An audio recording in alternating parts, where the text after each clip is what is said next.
인간 천명대로 했다가 천명에 지키는 존재도 있고 어기는 존재도 있기 때문에 절제라고 하는 것이 중요한 의제로 등장했고, 그 절제라고 하는 것은 결국은 인간이 우주를 지탱하는 데 있어서 수동적이거나 피조물의 단계에 있는 게 아니라 적극적으로 참여하게 된다면 인간이 이 세상을 운영하는 데 있어서 커다란 한 축이다. 유학에 있어서 생각하는 인간은 기본적으로 천명에 의해서 규정되기는 하지만 그 천명의 모든 것을 설명하지는 못한다.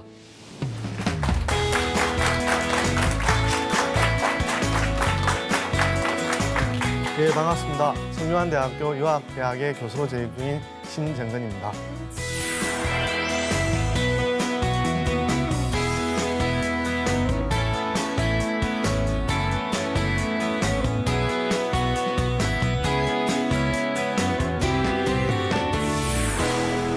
저는 이번에 여러분들과 함께 육아의 인성론에 대해서 살펴보도록 하겠습니다. 육아 인성론을 살펴보려고 그러면 육아라고 하는 시작되는 것이 오경이라고 하는 문운에서부터 시작됩니다. 아마 오경은 여러분들이 책 이름 다음에 경자가 붙어 있는 책인데요. 대표적으로는 5가지가 역경할 때 역경, 경자가 붙어 있지 않습니까? 서경, 시경, 춘추, 예기 이와 같이 경이 글자 이름에 들어 책 이름에 들어있는 글자 5가지 시대에서 천인 관계에서부터 이야기를 살펴보도록 하겠습니다. 왜냐하면 사람이 사람다운 특징을 살피기 위해서는 인류의 가장 초기 단계에 있어서는 하늘 또는 하느님과 사람의 관계에서부터 이야기를 살펴보는 것이 인성론을 살펴보는 중요한 계기라고 할 수가 있겠습니다. 그러기 위해서 먼저 동아시아의 사상사는 전체적으로 어떻게 전개됐냐를 살펴보는 것이 여러분과 육아 인성론을 두고 이야기를 펼쳐가는 데 있어서 선 이해가 될 수 있다고 생각합니다. 그래서 동아시아의 사상사는 성현들이 주체에 대해서 치국과 어떤 세상의 질서를 부여하는 텍스트들을 모아놓은 경학에서부터 출발을 한다고 할 수 있겠습니다. 이렇게 할 때 경학이라고 하는 것은 육아 사상과 플러스 동아시아의 어떤 사상사의 이후에 전개되었던 사고라든지 문화라든지 이런 것들을 거대한 집이라고 한다면 그런 집을 짓는 데 있어서 중요한 재료가 되었다. 저는 그래서 이제 사상 자원이라는 말을 쓰는데요. 이러한 경학의 오경들은 사상 자원이었다고 말씀을 드릴 수 있는데 여기에서 또 시작돼서 그러면 오경에서만 그치면 육아 사상은 오경에서 끝나버리겠죠. 그러나 오경에서 그치는 게 아니라 오경이 끝난 다음에 여러분들이 이제 공자, 노자 이런 자자 들어가는 시리즈를 많이 알고 있지 않습니까? 그런 사람들을 합쳐서 제자백가라고 말을 하게 되는데 그 제자백가에는 육아만 있는 것이 아니라 여러분들이 흔히 노자, 장자가 말하는 도가도 있고 또는 손자라고 말하는 병가도 있고 다양한 학파들이 있습니다. 그러나 이제 육아에만 초점을 맞추면 여러분들이 그런 자자 중에서 공자, 맹자, 순자라고 하는 이런 사람들을 이제 육아라고 할 수가 있겠죠. 그러면 그런 육아 인물들은 오경 시대를 이어서 제자백가 시대에 들어와서 그것을 육아 중심의 어떤 사상적인 토양을 맡았는데 이러한 것들을 경학과 대비해서 자학의 시대, 그러니까 책 다음에 석경, 시경, 서경 할 때 다 경자가 들어가지 않습니까? 그래서 그걸 이제 경학의 시대라고 한다면 공자, 노자, 장자, 맹자 할 때 다 자자가 들어가지 않습니까? 그래서 그걸 자학의 시대라고 할 수가 있습니다. 그러면 경학과 자학의 시대에서 유학의 어떤 발전이 끝났나라고 하면 그것은 아니고요. 어떤 춘추 전국 시대가 끝나고 나면 그 혼란을 진시황의 진나라든지 한나라가 수습해서 어떤 중국 대륙에 있어서 커다란 제국이 형성되게 되는데 그 제국이 자기의 어떤 정치적인 질서라든지 사회 질서를 안정을 다지기 위해서 경학과 자학을 시대에 맞게 이제 재해석하면서 육아라고 하는 학문이 정식으로 이제 등장을 했다라고 말할 수 있겠습니다. 그렇게 한다면 이런 경학의 시대에서 자학의 시대, 그다음에 지난 제국에 의해서 유학이 등장한 것이 지금까지 살펴볼 유학의 어떤 인성론에서 중요한 흐름이었다고 말씀을 드릴 수 있겠고요.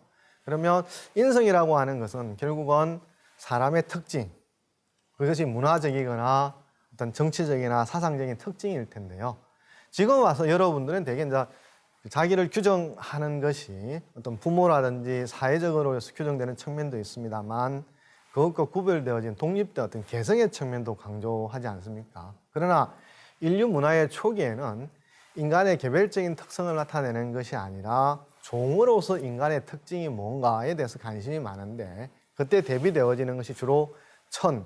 저 천은 하늘을 가리키기도 하고 하늘이 인격적인 의미를 가리킬 때 우리가 하느님이라고 말하지 않습니까? 그래서 하늘 또는 하느님을 가리키게 되는데 이런 천에 대해서 인간이 사람이 어떤 측면을 가지고 있느냐, 어떤 구별적인 측면을 가지고 있느냐라는 건데 경학시대에는 가운데 하늘과 사람 사이가 곧바로 직접적으로 관계를 맺는 것이 아니라 저 그림에 나와 있는 것처럼 가운데 단계에 성왕 또는 천자라고 부르게 되는데요. 천자라고 하는 이름을 보면 특이한 게 앞에는 천자가 있고 그 다음에 자자가 있지 않습니까? 저걸 글자 그대로 번역하게 되면 하늘의 자식이라는 뜻이잖아요. 그러면 하늘이 직접 말할 수는 없으니까 하늘이 자기를 대행할 수 있고 대신할 수 있는 존재가 바로 천자다라고 말할 수 있는 거죠. 그러면 천자는 하늘을 대신해서 하늘의 뜻을 이 세상 사람과 역할하는 가교 역할을 하는 것이니까 그러면 오히려 밑에서 또 생각하면 민의 입장에서는 천자를 거치지 않고 하늘에 직접 접촉할 수는 없는 거죠. 그런 측면에서 경학시대의 천인관계라고 하는 것은 하늘과 인간 일반의 직접적인 관계가 아니라 반드시 하늘과 사람 사이에는 두 단계, 하늘과 민의 관계를 매개해주는, 중재해주는 성왕 또는 천자라고 하는 사람이 있었다라고 할 수가 있겠죠. 그렇게 할 때 그 대행해주는 특징을 알 수 있는 게 이제 천자라는 말 자체다. 왜냐하면 천자라는 말 자체는 이미 글자 그 이름 자체에 하늘에 대행해주고 하늘을 대신해주는 자식의 역할을 나타내는 이름을 가지고 있는 거라고 할 수가 있겠습니다. 이렇게 할 때 이제 그러면 당연히 경학에 있어서 책들을 여러분들이 이제 보실 분도 있겠고 보지 않은 분도 있겠습니다만 어떤 이름들이 어떤 인물들이 경학, 즉 역경, 서경, 시경, 춘추예기라는 책의 중요한 발언자로 등장하느냐 그러면 하늘은 등장할 수가 없잖아요. 왜냐하면 하늘 자체는 말을 할 수가 없으니까. 그러면 성왕 또는 천자라고 하는 사람이 주인공이 돼서 나라를 안정시킨 치국의 방향이라든지 사람을 살기 좋고 행복한 나라로 이끌어가기 위한 어떤 길들을 말하는 주인공으로 등장하는 사람들이 많습니다. 그래서 서경과 같은 역사를 다루는 책을 보면 왼쪽에 있는 요임금이라든지 순임금 같은 인물이 등장해서 지금 현재 가뭄이 들었다 이 문제를 어떻게 해결해야 된다든지 또는 전쟁을 해야 될 때 다른 나라와 경쟁적인 나라와 전쟁상을 어떻게 하면 승리를 거둘 것인지 또는 둘 다 대립을 할 때 전쟁이라는 물리적인 수단을 써야 될지 아니면 평화적인 방법에 의존을 해야 될지 이런 이야기들을 주제를 던지고 그것을 이끌어가는 것이 요임금, 순임과 같은 성왕이 대표적인 인물이었다는 거죠. 그런 측면에서 경학의 시대에는 보통 사람의, 즉 오늘날 우리가 알고 있는 길 가다가 마주치는 일반의 사람들의 목소리는 거의 없습니다. 주로 그 세계의 질서의 커다란 근원이자 큰 역할을 하는 것이 성왕 또는 천자이기 때문에 천자가 주로 주인공, 발언자로 등장하는 특징을 가지고 있고 그런 측면에서 볼 때는 아직은 하늘과 사람 일반의 직접적인 관계가 발생한 것이 아니라 성왕, 천재가 매개하는 하늘과 사람의 관계가 발생한 것이 이제 특징이라고 할 수가 있겠습니다. 그런 측면에서 하늘 또는 하느님이 직접 사람에게 대신할 수가 없기 때문에 꼭 자기를 대신해서 천하라는 이름 자체만 해도 재미있는 게 천, 하늘 천자 아래 하자니까 하늘 아래. 그래서 이 세상이라는 말과 같은 뜻으로 쓰이고 있습니다. 그래서 이 천하를 안정시킬 인물들에게 일정 기간 동안 통치권을 행사해도 좋다라고 하는 권한을 위임해 주는 것이죠. 그렇게 되면 그 위임을 받으면 위임을 받는 단계의 글자를 천명이라고 그러는 거예요. 천명은 글자 그대로는 두 자이지만 혹시 여러분들이 영어 문법을 배울 때 이제 수요동사, A에게 A가 B에게 무엇을 주다 이런 수요동사를 생각하면 좋을 텐데요. 하늘이 누구에게 이 세상을 안정시킬 수 있는 사람에게 통치의 권한을 위임해주다 이런 뜻이 되는 것이죠. 그럴 때 특징은 천명이라고 하는 것은 여러 사람에게 주면 안 됩니다.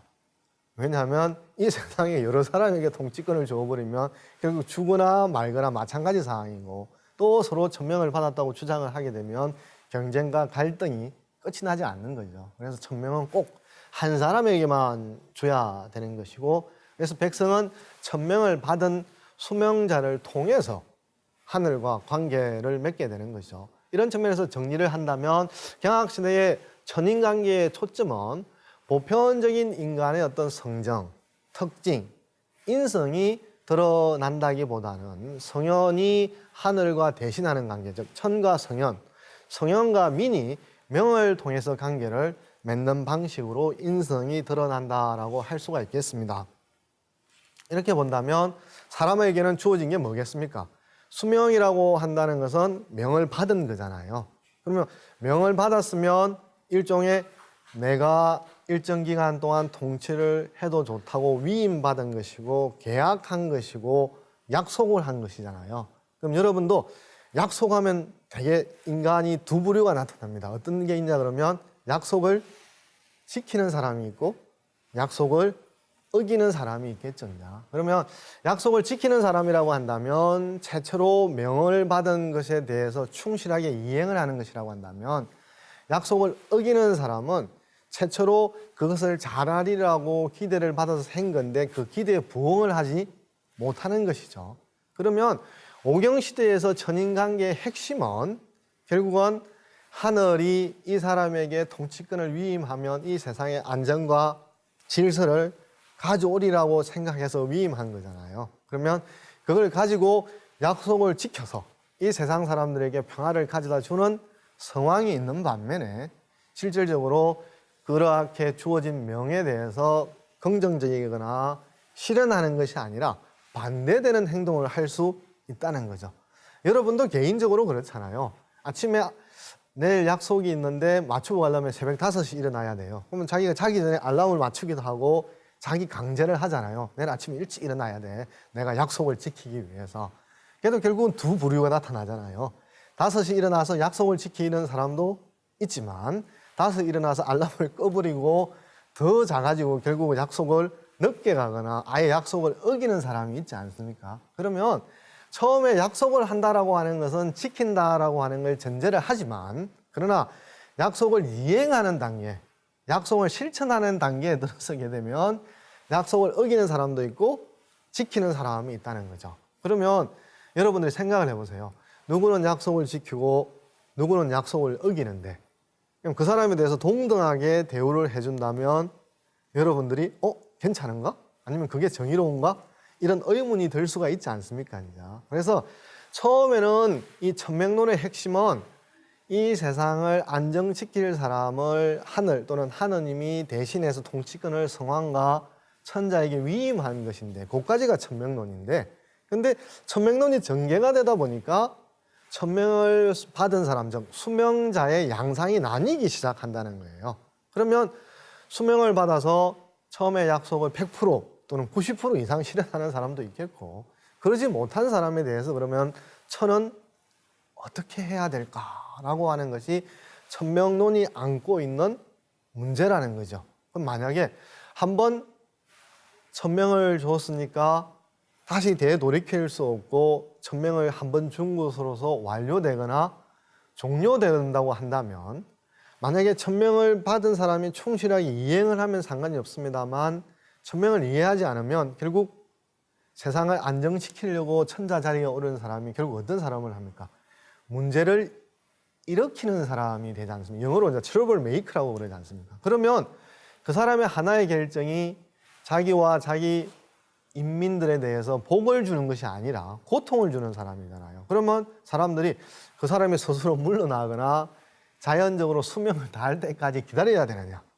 그렇지 않느냐라고 하는 것이 이제 큰 문제가 되는 거고 그에 대해서 이 천명론이라고 하는 게 풀어내야 될 큰 문제가 이제 대두되면서 인성, 성의라고 하는 글자가 등장한다는 거죠. 왜냐하면 사람이 천명에 의해서 명이 주어졌으면 그걸 따르기만 한다면 아무 문제가 없는데 사람이 나뉘기 시작한다는 거예요. 즉 명을 받으면 명대로 사는 사람도 있고 명대로 살지 못하는 사람이 있으니까. 그러면 결국은 사람이 어떠하기에 어떤 사람은 명도로 살고 어떤 사람은 명도로 살지 못하느냐. 그것은 결국은 명 자체의 원인인 게 아니라 명을 받은 사람에게 뭔가 문제가 있는 게 아닌가라고 하면서 성이라고 하는 게 이제 등장하게 됩니다. 사람들의 어떤 문제의식 속에서요.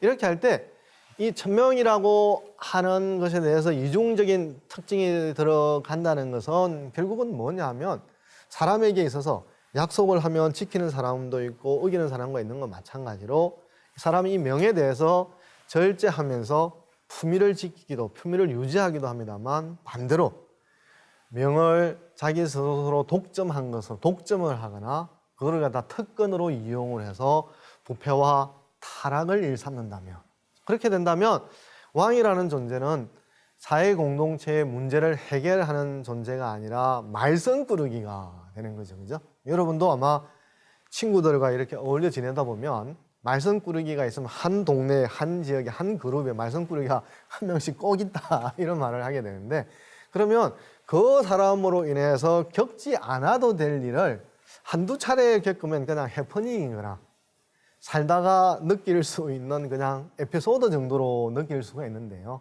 그 사람으로 인해서 말썽이 지속적으로 일어난다면 여러분도 고민할 거 아니에요. 저 사람과 관계를 계속 해야 될 것이냐 말아야 될 것이냐 이런 고민을 하기 시작하겠죠. 그래서 그런 천명론의 어떤 단계에 있어서 고민을 하는 마지막 단계에서 가장 큰 고민이 그거예요. 왕의 부패와 타락은 그 왕 한 사람의 불행에 그치는 것이 아니고 왕이라는 사람이 통치권을 행사한다는 것은 수많은 인민, 백성과 관계를 맺는다는 뜻이지 않습니까? 흔히 이제 사극 드라마 같은 데 보면 억조장생 이런 말을 써요. 수많은 사람들에게 대해서 고통을 준다는 거잖아요. 그러면 일인의 불행이 아니라 억조장생의 불행과 또는 한 나라, 왕조의 멸망으로 이어지는 중대한 요인이 된다는 거죠. 그렇게 할 때 우리가 이런 말을 할 수 있죠. 너 하나의 불행과 너 하나의 고통이라고 한다면 그냥 개인적인 문제로 남겨두겠지만 그것이 아니라 무고한, 즉 어떤 고통을 왜 치러야 되는지도 모르고 고통을 치르는 수많은 사람이 있다면 예를 들어서 여름철에 홍수가 났다고 쳐봐요. 그러면 갑자기 자기가 생활 기반, 가옥 이런 것들이 다 사라져버리지 않았습니까? 그럼 상식적으로 한다면 긴급 구호를 한다든지 식료품을 보낸다든지 해서 다시 홍수에 의한 피해 말고 제2차 피해를 막아주는 것이 정상적인 정치고 상식적인 정치라고 할 수가 있어요. 그런데 구호 물자를 위해서 보내줄 수 있는 비축 물자라든지 비용이 왕 개인의 사치와 항락 때문에 다 바닥이 났다고 쳐봐요. 그럼 지금 홍수로 인해서 고통을 받고 있는 사람은 지금 먹어야 될 때를 놓치고 잠자야 될 때를 놓쳐서 엄청나게 고통스럽잖아요. 그죠? 그러면 다 비용이 있을 거라고 생각했는데 막상 상황에 닥쳐보니까 비용이 없으니까 다시 비용을 마련해서 구호 물자를 보내려고 한다면 하루, 이틀, 3일 이상은 지체될 수밖에 없잖아요. 그러면 결국은 한 사람이 어떻게 하느냐에 따라서 그것은 일 개인의 불행에 끝나는 것이 아니라 그러한 원인과 전혀 상관없는 수많은 사람이 고통을 치르는 거죠. 그래서 경학시대에 주인공이 제가 아까 성왕 천자라고 말했습니다만 주인공은 주인공인데 욕을 얻어먹는 주인공. 여러분 꼭 드라마에 보면 어떤 역할들이 있어요? 선한 역할도 있지만 흔히 악역이라고 하는 역할 있지 않습니까? 경우에 따라서는 선한 역할 주인공보다도 악역한 사람이 언론의 어떤 주목을 받는 그런 경우도 있는데 그래서 이 경학 시대에 성왕 천자와 같은 주인공이긴 하지만 욕을 얻어먹는 주인공, 즉 폭군이라고 할 수가 있는데 이러한 폭군들이 무수하게 등장을 합니다. 그래서 대표적으로 두 사람을 든다면 하나라의 걸왕이라고 하는 사람이 있고 은나라의 또는 상나라의 주왕이라고 하는 사람들이 있습니다. 이 사람들은 한 국가를 유지하기 위해서 세금을 굳잖아요. 세금을 굳으면 그 세금은 공적으로 운용이 되고 또 어떤 부의 재분배라는 사회 공공의 역할에 대해서 수용돼야 되는데 어떤 방식으로 이해되느냐, 사용되느냐 그러면 흔히 여러분들이 고대 폭군의 대표적인 고사와 관련해서 쓰이는 게 주지, 육림이라고 할 수가 있습니다. 아마 여기도 술 좋아하는 친구가 있으면 아이 주지 같은 데 한번 가고 싶다라 할 텐데 주지라고 하는 글자 그대로는 보통 우리가 연못에는 물이 차 있어요. 근데 주지라고 하는 것은 연못에 물이 차 있는 게 아니라 술이 차 있습니다. 그래서 그냥 그릇으로 떠먹으면 그냥 그게 술이 되는 거죠. 그런데 또 술을 먹으려고 그러면 안주도 없이 먹을 수는 없잖아요. 안주를 먹어야 되는데 나뭇가지에 이런 말린 고기라든지 편육을 걸어 놓아가지고 그냥 그 자리에서 연못에서 술을 떠먹고 안주를 먹을 수 있다는 거죠. 그러면 이 주지라고 하는 것을 주지육림을 가능하게 하려고 그러면은 얼마나 많은 비용, 물자 이렇게 들어가야 된다는 건 아시지 않겠습니까? 그러면 주지육림에 나도 있었으면 여러분 생각할 수 있잖아요. 그럼 실제로 그게 있으면 결국은 다른 데에 쓰여야 될 돈이 쓰여지지 못하고 왕 개인의 주지육림을 가능하기 위해서 쓰이게 된다는 거죠. 그러면 결국 다른 데 쓰이지 못하고 거기에 쓰인다는 것은 왕 개인을 위해서 한 나라가 이바지하고 봉사하게 되는 것이고 수많은 백성들도 자기가 노동을 해서 그 계시로 재분배를 통해서 평소에 하지 못했던 것. 예를 들어서 강이 두 마을을 이렇게 갈라놓고 있으면 배를 타거나 헤엄을 쳐서 가야 되는데 다리를 놓으면 아주 편하게 갈 수가 있지 않습니까? 그죠? 그러면 그런 재원들이 마련되면 두 마을을 쉽게 갈 수 있는 다리를 놓을 수가 있는데 만약에 그 비용을 주지육림에 써버리게 되면 정작 제대로 쓰여야 될 때는 쓰이지 못하게 되고 다른 곳에 쓰여버리게 된다는 거죠. 이런 등장이 되다 보니까 결국은 경학시대 마지막 점에 이르게 되면 중요한 화두가 등장하게 되는데 그게 바로 절제라고 하는 것이죠. 즉 아무리 하늘에 의해서 당신이 왕을 했으면 좋겠어, 왕이 되어라고 이렇게 천명을 받았지만 천명을 받았다고 해서 어떤 규제를 받지 않고 자기 하고 싶은 대로 그 극단적인 형태가 이제 주지육림이라고 말하지 않았습니까? 그런 주지형님과 같은 타락을 하기 시작한다면 결국은 천명을 준 것을 한 번 줬으면 그냥 영원히 유효한 거로 봐야 되느냐? 아니면 우리도 약속을 하더라도 약속을 깬다 이런 말을 하잖아요. 그런 것처럼 한 번 천명을 줬다고 하더라도 다시 거두어 들어야 되나? 아니면 도대체 천명을 받은 사람이 왜 그렇게 기대되는 역할을 하지 못하고 타락을 하는 것일까라는 생각을 하기 시작하는 것이죠. 이렇게 보면 천명 그 자체가 모든 것을 다 설명하지는 않는다라는 거죠.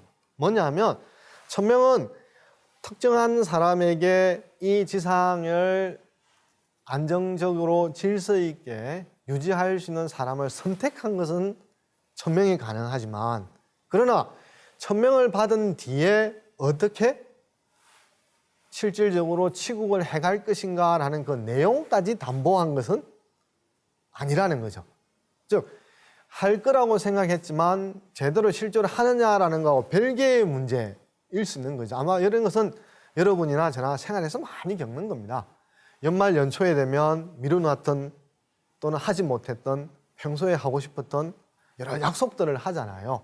뭐 담배를 끊는다, 살을 뺀다, 아니면 여행을 간다 이런 계획들을 하지만 결국은 1월 달이 지나고 3, 4, 5, 6월 달이 되면 1월 달 처음에 약속한 것들이 완전하게 싫은 경우는 거의 드물지 않습니까? 즉 이것은 계획을 하는 것과 계획을 실제로 실천하는 것 사이는 일치되지 않는다는 거죠.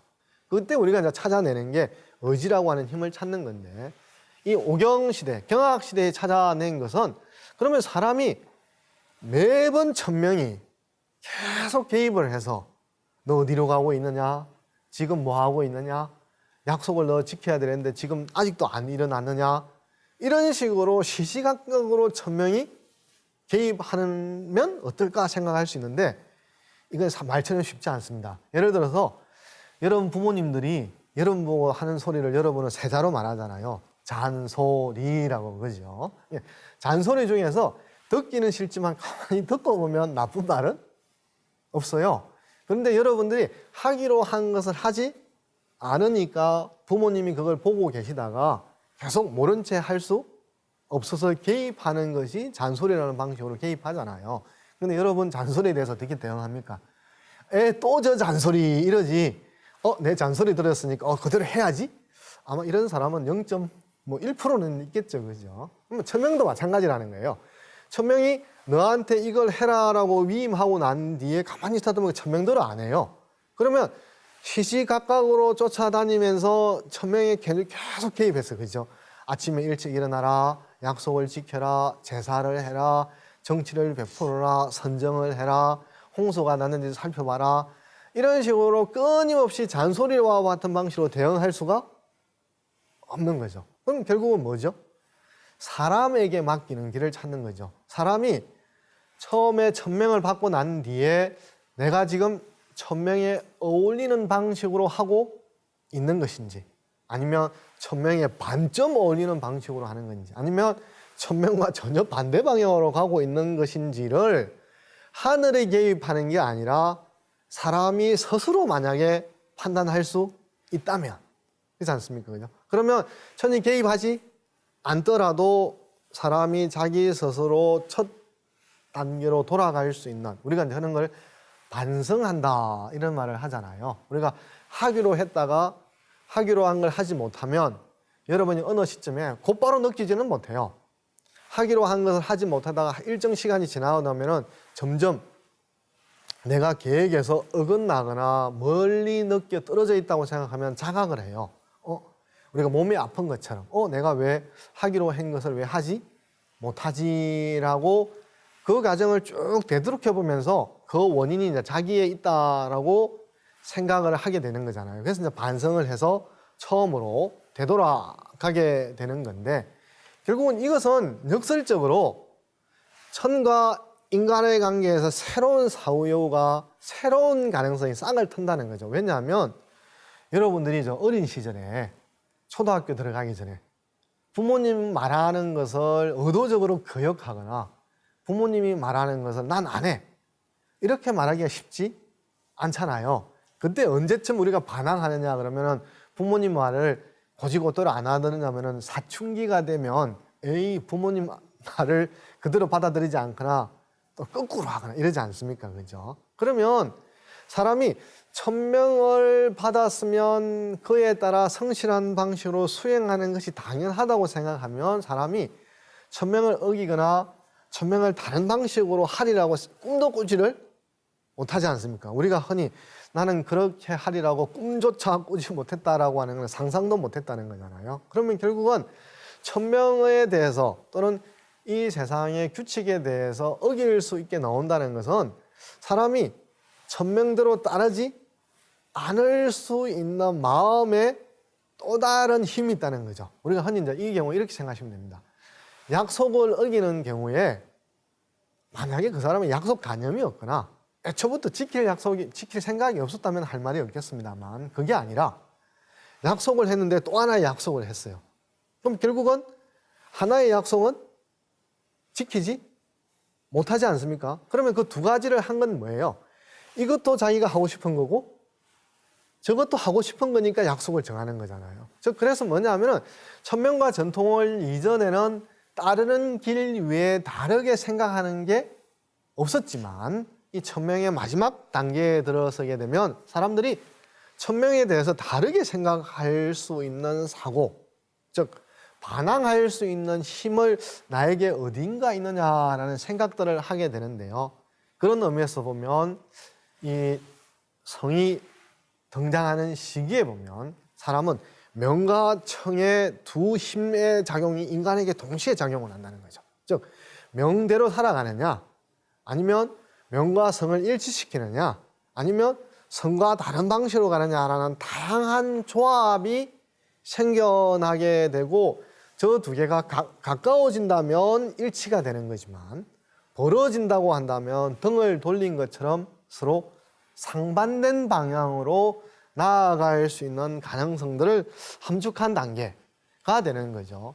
그렇게 되니까 결국은 사람은 명은 있지만 사람이 어떤 상황에서 하려고 그러면 느끼는 것, 하고 싶은 것이라고 하는 게 이제 성이 등장하게 되는데, 그때 폭군들이 등장하면서 크게 대두됐던 문제의식이 이제 절제라고 말했잖아요. 그러니까 내가 하고 싶은 대로 해서는 안 되고, 내가 하고 싶은 것도 명과의 관계라든지 사회적인 관계에 의해서 조절해야 된다.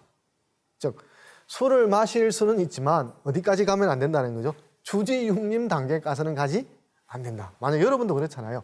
술을 마시기는 하지만 12시 넘겨서는 안 된다라고 그러면 술을 마시지 말라는 뜻이 아니라 마시더라도 시간이라든지 음주 양과 관련해서 어느 정도 한계를 긋자 이 말이잖아요. 그런 측면에서 이런 절제, 절성이라고 하는 말이 이제 성경에 나오게 되는데 저 말이 나온다는 것은 결국은 절제에 대한 필요성을 느끼기 시작했다는 거죠. 그대로 방치한다면 개인만이 아니라 공동체의 큰 문화가 충격이 생기니까요. 이렇게 할 때 성이라고 하는 것은 생과 의미가 큰 차이가 내지 않으면서 그렇게 일으키는 어떤 생명, 하고 싶은 욕망, 흐름 그 단계에 더 깊어가지 않았고요. 그러면서 천과 인간의 관계를 이제 새롭게 조정하려고 한, 즉 이전에는 천과 인간의 관계가 일방적인 관계였다고 한다면 더 이상 이제 사람이 천명과 다른 가능성들을 생각하기 시작을 했다는 거죠. 천명의 마지막 단계에서. 그러면서 시경의 이제 대표적인 시들인데 원천시라고 하는 것은 특정한 하나의 시를 말하는 게 아니라 특정한 특징을 가진 시들의 어떤 묶은 그룹인데요. 하늘을 원망하는 시 이런 뜻입니다. 어떤 거냐 그러면 여러분들이 대학 시절을 다니다가 고등학교 다닐 때는 대학만 가면 모든 게 다 해결될 것 같았어요. 그런데 실질적으로 생활하다 보면 대학이 낭만이 아니라 대학 들어오니까 취업도 해야 되고 학점도 따야 되고 이 많은 게 이제 고통스럽잖아요. 그러면 사람이 어떤 일이 벌어지냐 그러면 자기가 생각했던 것보다 더 많은 고통이 있으면 자기가 그 길에 이르게 된 것들을 원망하거나 한탄하는 거죠. 즉 어머니가 날 왜 낳았어? 하늘이 날 왜 낳았어? 그러니까 이것은 하늘을 원망하는 단계에 들어섰다라고 하는 것은 천명의 초기 단계에서는 상상할 수가 없는 거예요. 왜냐하면 하늘은 이 세상의 모든 것들이 시작되는 처음이자 끝, 근원이었는데 근데 사람이 자꾸만 전쟁이라든지 사회적인 고통이라든지 이런 것에 끊임없이 노출되다 보니까 그러면 하늘이 반드시 그 질서, 고통을 해결하고 혼란을 수습하는 이전 단계로 돌아가야 되는데 하늘이 그렇게 할 액션을 보여주지 않으니까 도대체 하느님이 도대체 날 이 땅에 왜 나왔어? 내가 한 100년 뒤에 태어나거나 아니면 100년 전에 태어났으면 이런 고통을 당하지 않을 텐데 지금 내가 고통을 당하는데도 방치한다면 여러분 특히 이제 고3 때 이러잖아요. 이 세상에 자기만 고생스럽다고 생각해요. 온갖 짜증 다 내잖아요. 그러면서 자기가 왔는데 어머님이 또는 아버님이 잠깐 딴 일을 하고 자기가 왔는데 인사도 안 받아줬어요. 그러면 이제 뿔이 나는 거예요. 왜냐하면 난 힘들어 죽겠는데 자기 보자마자 자기를 위로해 주거나 뭐 먹을래 이렇게 말을 걸어줘야 되는데 자기 신경도 안 썼다는 거예요. 근데 부모님이 가만히 놀고 있고 한가하다면 당연히 안 들어줬으면 문제겠지만 부모님도 부모님 일을 하고 있었다면 안 들은 것이 아니라 못 들을 수도 있잖아요. 그런데 고3 단계에서는 모든 게 이 우주가 자기 중심으로 돌아가니까 자기를 돌아보지 않았다 그래서 이제 엄마 아빠를 원망하는 거죠. 도대체 나를 왜 이렇게 힘든 고3 생활을 하도록 나를 차라리 대학 입시가 없는 다른 나라에 놨든지 그렇잖아요, 그죠? 아니면 수능이 없는 땅에 놨든지 나를 갖다가 대한민국에 나와서 이렇게 대학 가기 위해서 이렇게 힘든 경쟁을 치르도록 하느냐라고 부모를 원망할 수가 있잖아요. 그래서 이런 원천시가 등장했다라고 하는 것은 그 이전에 하늘에 대해서 복종하고 질서의 근원이라고 생각했던 사고가 약간 뒤틀리는 게 시작되는. 뒤틀린다는 것은 인간이 하늘에 주어지는 것들을 그대로 받아들이기만 하는 것이 아니라 하늘과 독립해서 인간이 뭔가를 사고를 하는 그런 것들이 이제 등장을 하기 시작하는 거죠. 그런 점에서 육아의 어떤 인간관이 이제 어떤 특징일까를 이제 살펴볼 필요가 있는 것 같습니다. 이렇게 할 때 인간은 신적 존재와 관계를 통해서 도저히 가능하지 않다고 생각합니다. 무슨 말이냐 그러면 육아에서도 신들이 있습니다. 조상신이라든지 자연신이라든지 기능신들이 다양한 신들이 있어요. 그런데 그 신은 동아시아의 신과 유일신 문화의 신의 차이점은 뭐냐면 유일신 문화의 신은 세계를 창조하기도 하고 창조된 세계가 신의 의지와 다른 방향으로 전개되면 리셋 키를 눌러요. 즉 다시 시작하라고 하는 다시 처벌이나 천지개벽을 하는 것이죠. 물론 천지개벽이라는 것은 이제 우리 그 한국 근대에 나타납니다만 그건 이제 서구 사상의 영향이라든지 후대의 어떤 사유의 확장 과정에서 나타난 것이지 동아시아의 문화의 초기 단계에서부터 나타난 사유는 아니라고 할 수가 있습니다. 그러니까 이런 조상신들은 결국 후손들이 잘 되기를 바라는 또는 거꾸로 말하면 나쁘게 되지를 않게 보호해주는 역할은 할 수는 있습니다만 세계를 창조한다든지 이러니까 이 동아시아 사람들은 문제가 있으면 조상님한테 가서 어떻게 해야 될까요? 이렇게 묻지 않아요. 또는 하늘에 대해서 기도하면서 답을 알려주세요, 답을 알려주세요 이렇게 말하지를 않아요. 그래서 이제 우리나라한테 독특한 현상이 점이라고 하는 건데요. 왜냐하면 하늘에게 어떤 유일신에게 기도를 해도 답을 응답해 주지 않고 또는 조상신에게 기도를 해도 그런 답을 할 수도 없고 그래서 주역이라든지 또는 시중에 있는 어떤 상업적인 점 이런 것들이 실존적으로 문제가 있으면 주역점을 친다라든지 시중에 있는 점을 통해서 지금 내가 알고자 하고 자기를 아주 암울하게 만드는 것이 어떻게 진행될 것인가에 대한 이제 실마리를 찾으려고 그러는 거죠. 그런 측면에서 육아의 어떤 인간관, 인성론에 있어서 어떤 절제자로서 신이 끼어들어서 어떤 인간에게 명령하고 인간에게 지시하고 인간에게 방향을 제시하는 그런 절대적인 모습으로서의 등장을 하지를 않습니다. 그러면 결국은 누구한테 맡겨져 있냐 그러면 사람에게 맡겨져 있는 거죠. 이렇게 할 때 조상신이라든지 자연신, 기능신 등 다양한 신들이 존재하지만 이런 신들은 아무것도 없는 무에서 유를 창조해내는 그런 신들이 아니라는 것. 그러면 어떻게 해야 되냐? 사람은 고통스럽잖아요. 왜 고통스럽냐 그러면 능력의 한계가 있으니까 또는 지식의 한계가 있으니까 모르니까 깝깝해하고 할 수 없으니까 안타까워하잖아요. 그러면 사람은 신을 닮으려고 하도 그런 신이 없기 때문에 결국은 자기에게 없는 부분, 부족한 부분을 인정하지 않을래야 않을 수가 없는 거죠. 그러면 그 부족한 부분을 어떻게 해야 되느냐? 그럼 부족한 걸 부족한 대로 받아들이면서 살아가야 되느냐? 아니면 부족한 것을 메워서 내 것으로 만들어야 되느냐? 그래서 육아의 핵심은 학입니다. 학이라고 하는 게 배우다, 공부하다 이런 뜻인데 나에게 없는 것을 채울 수 있는 것은 유일신 문화에서는 기도를 하게 되면 신이 계시를 해줍니다만 동아시아에는 그런 계시를 해줄 수 있는 신이 없다고 말씀드렸잖아요. 그러면 인간이 자기가 모르는 것, 부족한 것을 배우는 거죠. 여러분들 만약에 수영을 하고 싶어요. 그러면 어류라고 한다면, 물고기라고 한다면 물고기는 태어나는 순간부터 DNA상 수중에서 헤엄을 칠 수 있도록 그렇게 설계되어 있잖아요. 그런데 사람은 수영을 배워야만이 헤엄을 칠 수 있도록 되어 있는 거죠. 그러면 물속에 들어가거나 물을 꼬르륵 깔아앉아가지고 물을 먹으면 어때요, 여러분? 코가 띵 하고 뒷골도 땡기잖아요. 어쩌면 막 구역질이 나기도 하잖아요. 그러면 그런 고통이 있다고 해서 에이, 난 수영 안 해.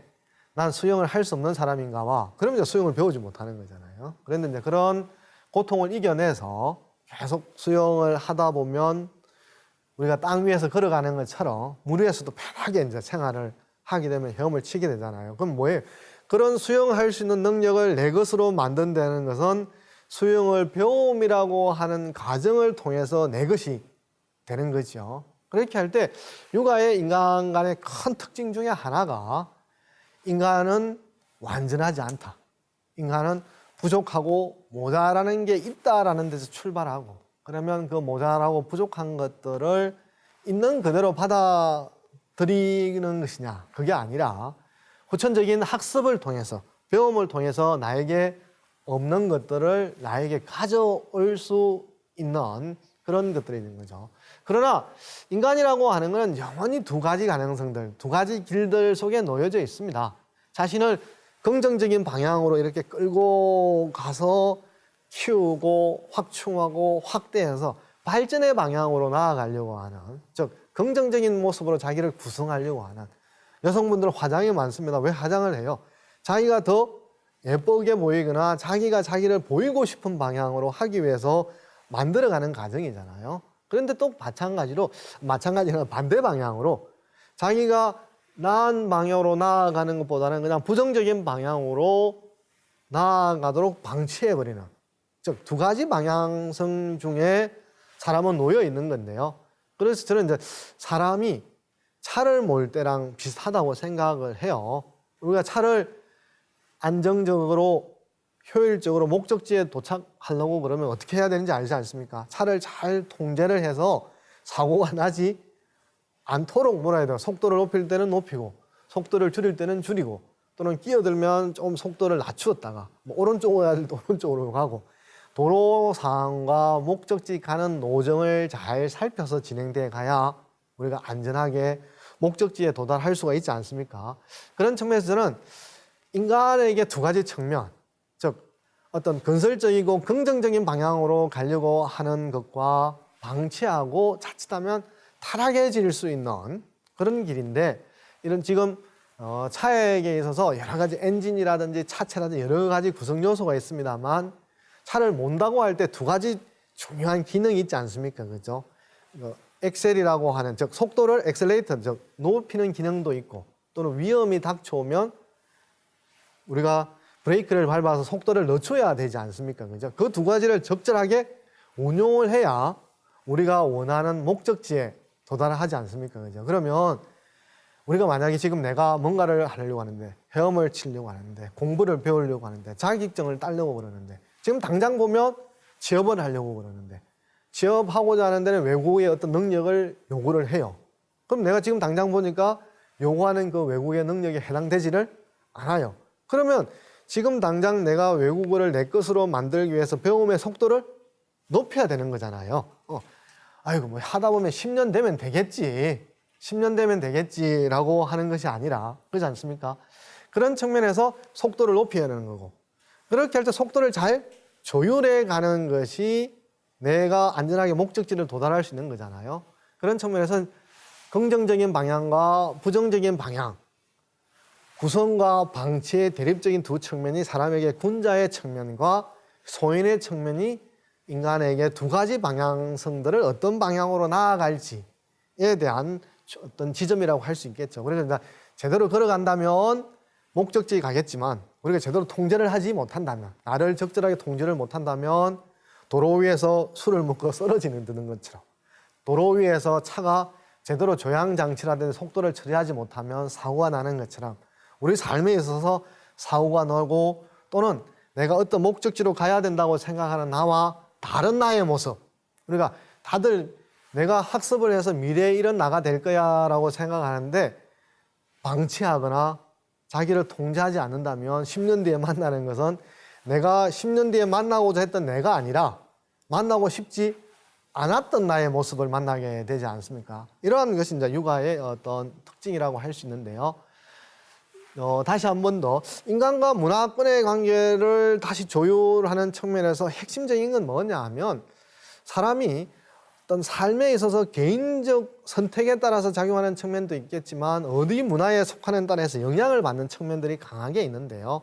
유신 문화에서는 이제 계시고 인간에게 명령이라는 방식으로 다가오는 것이고, 그러면 인간은 모자라고 부족한 상태에서 절대자에게 기도를 하고 그 응답을 받으면 이제 구원을 받는 방식이잖아요. 그런데 육아의 방식에서는 그건 계시를 하는 게 아니라 경학이라든지 자학이라든지 어떤 치국과 인간의 길과 관련돼 있는 텍스터, 그런데 그걸 경전이라고 한다면 그 경전이 있고 그 경전을 들고만 있는 게 아니라 학습을 해야 되겠죠. 학습을 해서 내가 이런 상황이 되면 어떻게 할까, 저런 상황이 어떻게 되면 이렇게 할까. 우리가 여러분들이 수학 문제를 푼다, 이러는 것처럼 문제를 풀려고 그러면 사전에 어떤 학과에 대한 공부가 되어 있고 그 공부된 걸 바탕으로 문제를 적용을 시켜서 풀어내지 않습니까? 마찬가지로 경전이라고 하는 걸 학습을 해서 구체적인 단계에서 내가 수양을 해서 풀어낸다면 내가 처해져 있는 문제사항을 벗어날 수 있다고 이렇게 보는 거죠. 그러면 경학시대에서는 결국은 천지인 세 가지가 이렇게 맞물려서 돌아가는 것인데 이게 이제 삼재, 즉 세 가지 축, 저는 설명할 때 이 우주를 지탱하는 세 가지 이제 기둥, 축이라고 하는데요. 여기서 이제 중요한 게 유일신 문화에서는 절대자가 중요한 역할을 하는데 인간에게는 뭐죠? 인간은 이제 피조물이고, 즉 신이 명령된 것을 따라야 하는 측면이 있는데, 근데 육아 문헌에서 동아시아 문화에서 인간의 특징이 뭐냐 하면 인간은 부족하기는 하지만 하늘지에 대해서 순종만 하는 것이 아니라 인간은 하늘과 더불어 이 세계를 운영하는 주체다라고 하는 걸 알 수 있는데요. 예기경회라고 하는 편에 나와 있는 이야기를 잠깐 소개해 드린다면 천자자 여 천지삼이라고 되어 있는데 천자라고 하는 존재는 하늘과 땅과 하나로서 세트, 세 가지로서 삼재를 이룬다. 세 가지 축을 이룬다라는 거죠. 이런 측면에서 어떤 덕이 하늘과 땅에 짝하기도 하고 만물을 이롭게 하기도 하고 해와 달처럼 빛나기도 하고 온 사회를 비추어주면서 어떤 것도 내버려 두지 않는다. 이런 뜻인데요. 예를 들어서 어려워 보이지만 제가 예를 들어 보겠습니다. 농경시대에서 농사를 지으려고 그러면 제일 중요한 건 여러 가지다만 중요한 건 비가 와야 되겠죠. 그죠? 그런데 비가 바라는 만큼 올 때 제때 딱딱 오는 경우는 첫날이 있으면 첫날 다 그렇게 된다고 볼 수 없지 않습니까? 결국은 맞춰 오는 데도 있지만 와야 될 때 오지 않거나 또는 와야 되는 것보다 더 많이 오는 거잖아요. 그러면 인간의 경험이 별로 없으면 하늘이 비를 내려주겠지 이렇게만 생각하면 전혀 아무 대비가 없는 거죠. 그러면 비가 많이 오면 홍수가 나서 농사 지은 걸 망치고 또 비가 적게 와도 가물어서 농사를 망치고 적당하게 오면 농사가 잘 되잖아요. 그러면 농사를 지을 때 그의 농사가 잘 될지 못 될지라고 하는 것은 전혀 예상할 수 없고 모든 걸 하늘에 맡겨둘 수밖에 없어요. 그런데 만약에 여러분들이 이런 것 하나 생각 안 하나요? 비를 평소에 오면 어딘가 잠깐 가둬놨다가 나중에 만약에 필요할 때 그 빗물을 사용한다면 비가 안 오더라도 그 빗물을 활용할 수 있지 않습니까? 그래서 물을 가둬두는 걸 우리가 저수지라고 하지 않습니까? 그러면 큰 저수지를 만들어둬서 물을 평소에 가둬두면 가물 때 그 물을 이용하거나 홍수가 오더라도 그 물이 그쪽으로 오게 길을 유도한다면 사람에게 비를 통해서 농사에 방해가 되는 요인을 줄일 수가 있게 되는 거죠. 그런 측면에서 왜 천지삼이냐고 말하냐면은 농사를 짓고 인간이 살아가는 데 있어서 하늘과 땅의 작용이 위대하지만 사람의 역할도 빼놓을 수 없다는 거죠. 저수지를 만드는 것이 하늘이 저수지를 만드는 땅을 팔 일도 없고 땅이 저절로 푹 꺼져서 저수지가 만들어질 일도 없지 않습니까? 여러 사람이 합심해서 땅을 파내야 물을 가둘 수 있는 곳이 생기지 않습니까? 그죠? 그렇게 할 때 사람이 저수지를 판다면 저수지를 없을 때보다는 하늘에 전적으로 의존되어 있거나 하늘에 수동적으로 당하기만 하는 것이 아니라 하늘이 자연이 어떤 작용, 어떤 상태가 있더라도 인간이 그걸 극복하거나 제어할 수 있는 사항을 가질 수가 있게 되겠죠. 그래서 이제 삼재라고 하는 것이 세 가지 축, 이 우주를 지탱해 가는 데 있어서는 하늘과 땅의 힘만으로 되는 것이 아니고 사람이 각각의 역할을 해야 된다라는 건데 그건 육아의 인간 간의 전제가 되어 있습니다.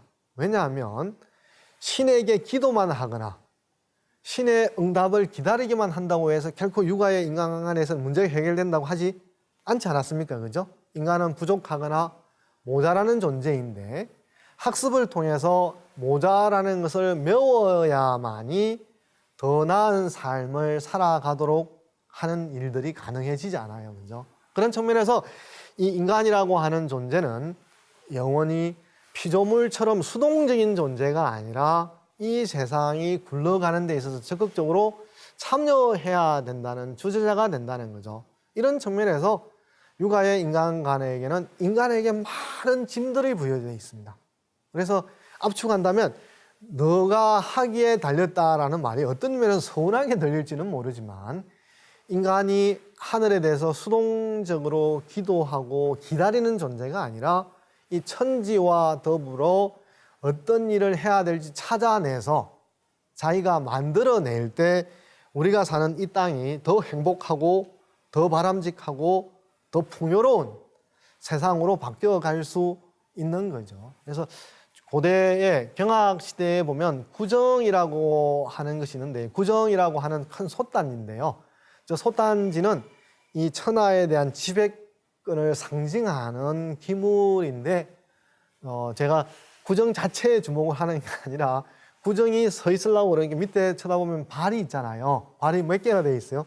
세 가지, 삼족, 세 발로 되어 있습니다. 저 세 발이 상징하는 게 뭐냐면은 천, 지, 인 세 가지라고 할 수 있습니다. 즉 하나는 설수가 아주 강인하고 넓은 기둥이라고 한다면 하나도 쓰러지지 않겠지만 기둥이 크기가 좁으면 하나는 툭 건드리기만 해도 넘어지잖아요. 그러면은 둘을 세워두면 설 수는 있죠, 그죠?